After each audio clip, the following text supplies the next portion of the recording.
Alors, bonjour à toutes et à tous. Aujourd'hui, je vais vous présenter une vidéo que j'avais fait, mais que j'ai supprimée comme un con. Du coup, je vais vous la refaire et je vais vous parler effectivement de la suite qu'on avait fait en géographie. Et aujourd'hui, on va parler donc des espaces de faible densité, leurs atouts. Et comme je viens de vous dire, ça fait suite à ce qu'on avait vu. euh,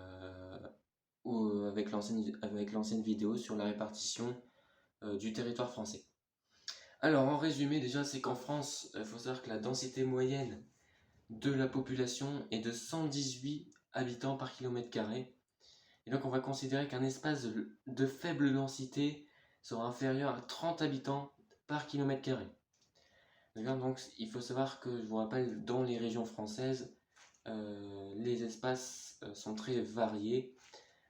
Et il va y avoir donc des inégalités. Pour rappel, donc soit la densité elle va être faible, c'est le cas qu'on va voir aujourd'hui. Donc ça correspond, on va dire, aux espaces agricoles, aux espaces montagnards, principalement. D'accord? Voilà. Et vous pouvez avoir donc du coup des espaces de hautement euh, élevés, on va dire, en termes de densité. Donc là, ça va être plus les espaces urbains, les espaces transfrontaliers et aussi les espaces maritimes, d'accord? Où vous allez avoir donc une économie plus importante et un tourisme aussi peut-être plus important. Et donc du coup, là, une population qui et aussi des infrastructures aussi plus importantes et donc du coup une population plus peuplée. Mais là aujourd'hui, on va s'intéresser aux espaces de faible densité. D'accord? Donc les espaces où il y a le moins d'habitants, on va dire, au kilomètre carré. D'accord? On considère en fait qu'un espace de faible densité, c'est 30 habitants au kilomètre carré en moyenne. Il doit être inférieur à 30 habitants au kilomètre carré. Ok? Alors, donc, qu'est-ce qui s'est passé déjà, on va dire, en termes géographie, histoire, pardon, historique, c'est que notamment, on va dire, au 19e et au 20e siècle, avec les événements justement historiques, avec la Seconde Guerre mondiale, la Première Guerre mondiale et la guerre froide, donc on a eu l'apparition, on va dire, de l'exode rural. Alors l'exode rural, c'est quoi? L'exode rural, c'est tout simplement le déplacement d'une population de ouais, tout simplement des milieux ruraux vers des milieux euh, urbains. D'accord? Tout simplement pourquoi il y a eu de l'exode rural? Il y a eu de l'exode rural parce que avec la guerre, avec les infrastructures qui ont été détruites, l'économie, on va dire, a été plus réduite dans ces espaces-là. Du coup, pour retrouver du travail et retrouver, on va dire, une vie plus apaisée, les habitants donc, ont décidé tout simplement de se diriger vers des espaces plus urbains. D'accord? Mais petit à petit, avec l'évolution, on va dire, historique et on va dire la paix, on va dire, qui a été mise en place ces dernières années au niveau historique, tout n'est pas encore rétabli dans le monde, hein. On a encore des problèmes au niveau mondial, mais on va dire dans notre pays, voilà, on a passé la guerre froide, à partir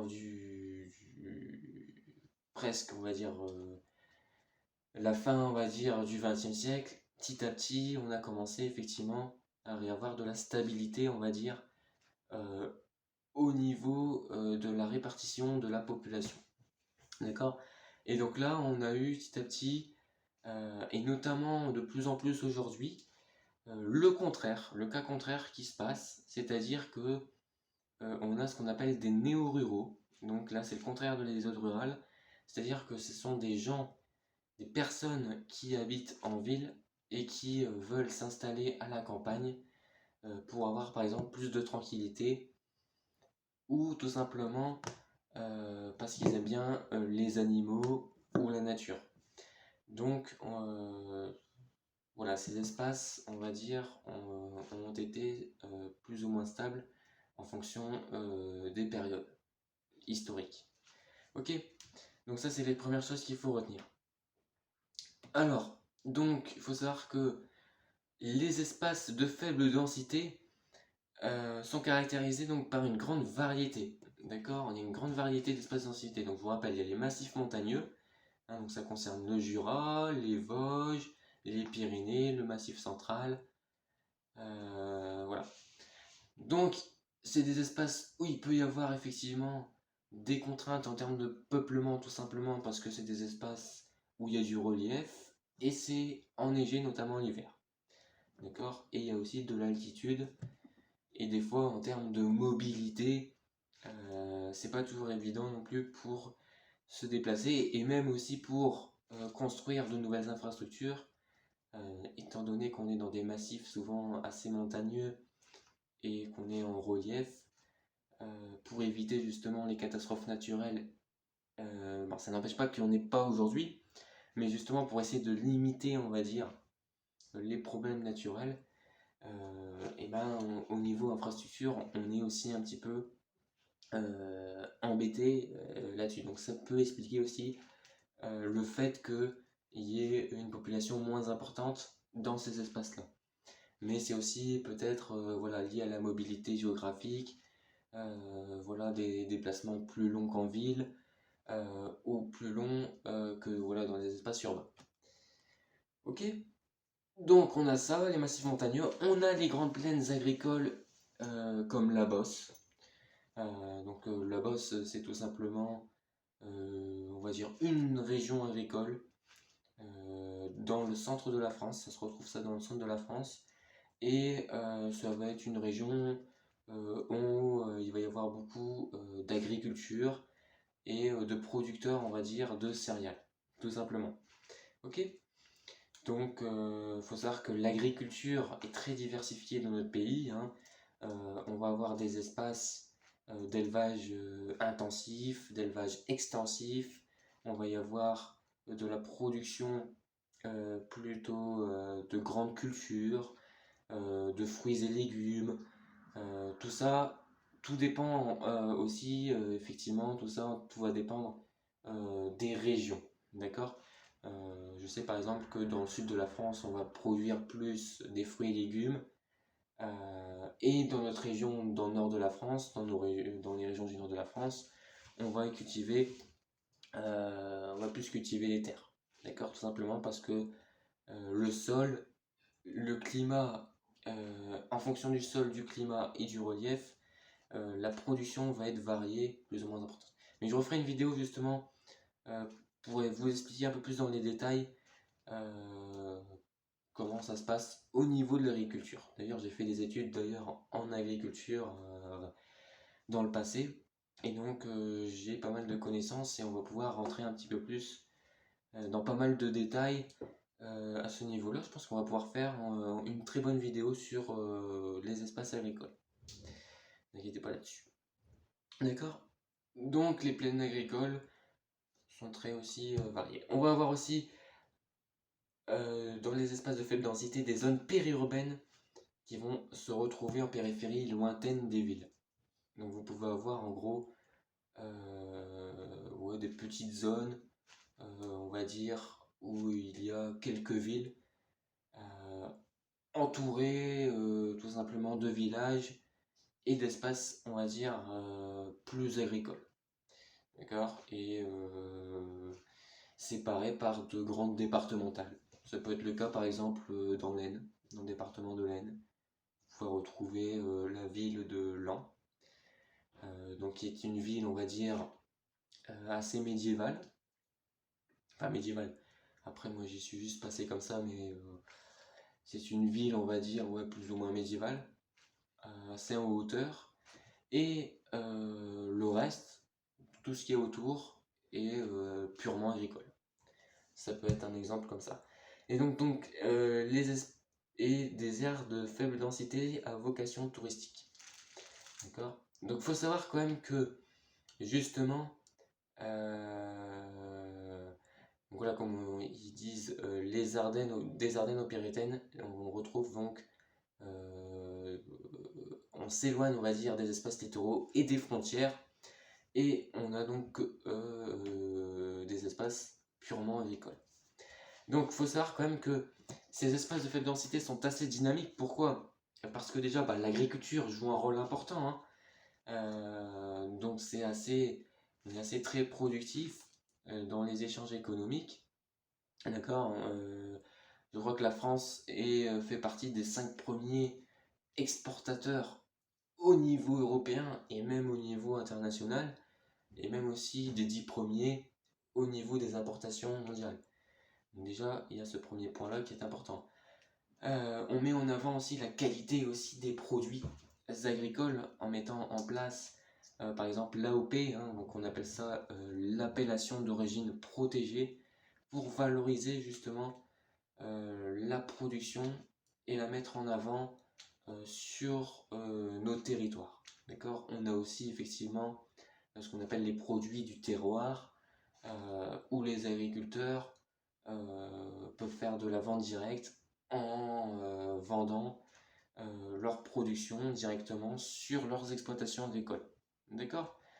Voilà, donc les produits du terroir, souvent c'est des produits laitiers, ou alors des produits, on va dire, plutôt de la viande, par exemple. Ok? Donc il y a ça aussi, le rôle de l'agriculture, on y reviendra, hein, je vous rappelle, dans une prochaine vidéo, mais joue un rôle très important dans les espaces de faible densité. D'accord? Ça veut dire qu'en France, les espaces de faible densité, on va dire peut-être que les trois quarts sont agricoles, au moins. Après, même dans les montagnes, hein, si vous prenez le cas des Pyrénées, vous avez de la production agricole, hein, tout simplement. Ok?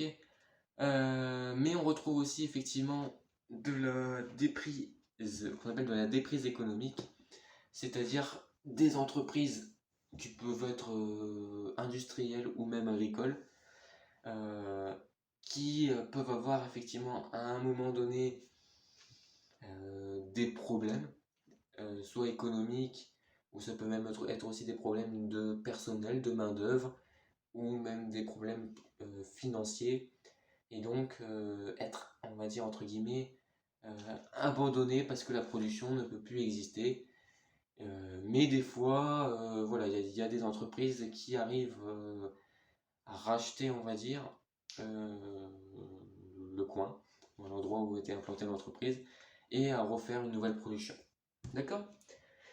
Donc il y a ça aussi qui peut par exemple gâcher, on va dire, les espaces, on va dire le paysage français dans ces espaces-là.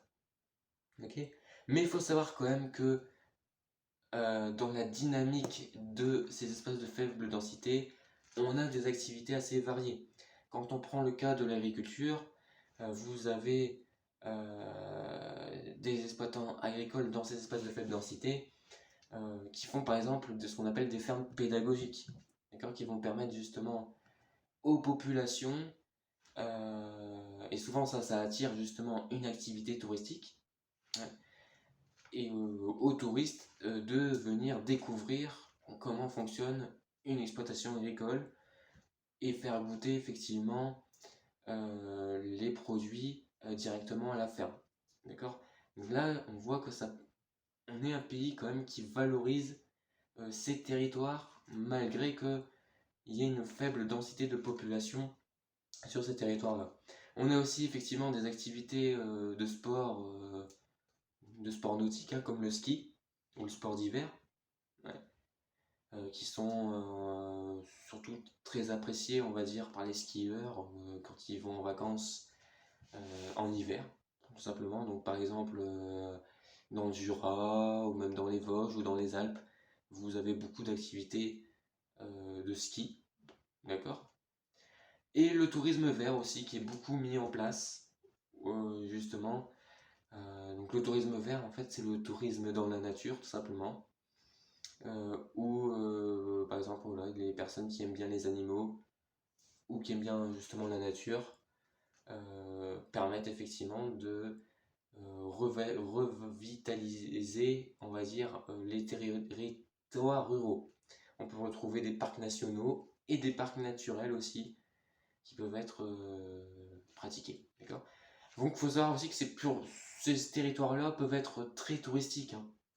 Très touristiques, grâce notamment, comme je vous ai dit, aux fermes pédagogiques, grâce notamment aux coins de randonnée aussi. Vous avez beaucoup de randonneurs ou de grands marcheurs qui aiment bien la randonnée. Moi-même d'ailleurs aime bien la randonnée dans les montagnes ou des petits parcs à visiter. D'accord. Donc c'est un peu tout ça en fait qu'il faut retenir. Donc si on résume, voilà, territoire montagneux, territoire purement agricole, mais suffisamment valorisé malgré une faible densité de population. D'accord. Voilà. Je crois avoir fait le tour de ma vidéo. Cette fois-ci, je ferai en sorte de ne pas la supprimer. Et je vais retourner justement, je pense dans la semaine, une nouvelle vidéo. Et là, on va rentrer effectivement dans les territoires agricoles, comme on a parlé d'agriculture. Et on va pouvoir voir d'une façon cartographique, avec la carte, comment c'est réparti et surtout les différents types d'élevage qu'on y retrouve et les différentes productions aussi qu'on y retrouve. Et j'essaierai effectivement de vous expliquer tout ça. Comme j'ai fait des études en plus en agriculture, ça devrait normalement pas poser beaucoup de soucis, pas trop de soucis en termes de compréhension et d'explication dans la vidéo. Voilà, j'en ai terminé pour aujourd'hui. Je vous remercie de m'avoir écouté. N'hésitez pas aussi à vous abonner, continuez à vous abonner à ma chaîne. Et pour ceux qui sont déjà abonnés, à faire transmettre effectivement ma chaîne YouTube à d'autres personnes que vous connaissez et qui seraient effectivement intéressées pour visionner les vidéos. Voilà. Je vous remercie. Je vous souhaite une bonne soirée à toutes et à tous. Une bonne fin de dimanche, une bonne fin de week-end. Et un bon courage si vous travaillez la semaine prochaine. Et beaucoup de plaisir si vous êtes en vacances. Voilà. Bonne soirée.